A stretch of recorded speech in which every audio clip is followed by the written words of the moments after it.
గతమును అంతా మరచి దిగులును అంతా విడిచి వయసును చిన్నగా తలచి మనసును కొత్తగా తొడిచి భగవద్గీతను అనుసరించి బాధలన్నీ మైమరచి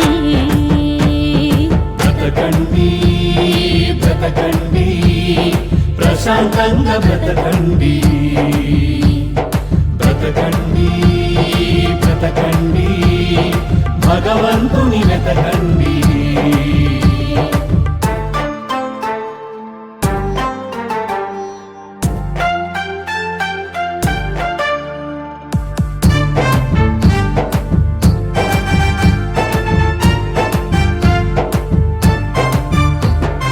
బాల్యంలో మీ తల్లిదండ్రులు ఒకటో తరగతిలో చేర్చినప్పుడు చదువే వద్దని మారాము చేసి ఉంటారు.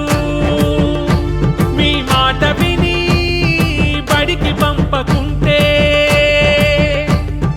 అయ్యేవారా మీరు ప్రయోజకులు. ఆలోచించండి మీరే ధన్యజనులు. మీ బాగు కొరకే మీ కన్న బిడ్డలు వృద్ధాశ్రమంలో చేర్పించారు. భగవద్గీతే ఒకటో తరగతి మీకు అదృష్టం కొద్దీ ఆశ్రమంలో చేరకుంటే దొరికేదేనా ఈ ఆనందం?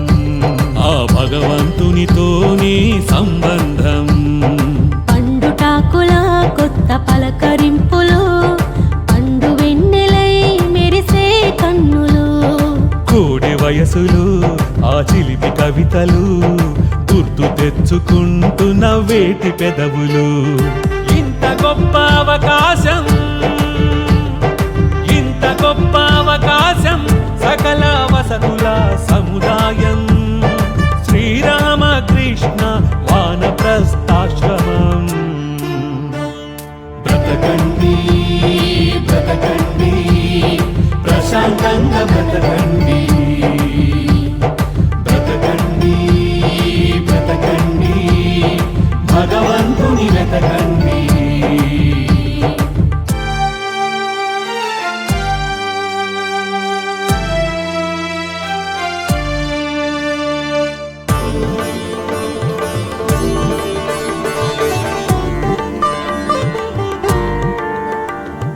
వృద్ధాశ్రమము అంటే అసలు అర్థము, వృద్ధులకు ఇలలో స్వర్గధామము, ఆ దేవుడిదే ఆరంభారము.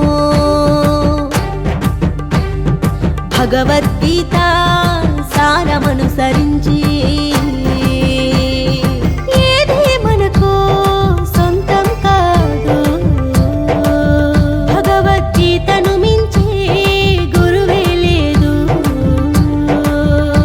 శ్రీరామకృష్ణ వానప్రస్థాశ్రమం మీ అందరికీ దేవాలయం. మళ్ళీ చిన్నతనం ప్రారంభం ఇక్కడే, బరువు బాధ్యతలన్నీ తీరింది ఇప్పుడే.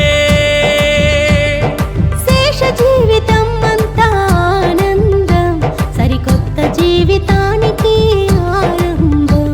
చదవండి మళ్ళీ ఒకటో తరగతి భగవద్గీత అనే పాఠ్య పుస్తకం. తుడుచుకోండి కన్నీటి ధారలు, తెరుచుకున్నవి సరికొత్త దారులు. ఇంత గొప్ప అవకాశం,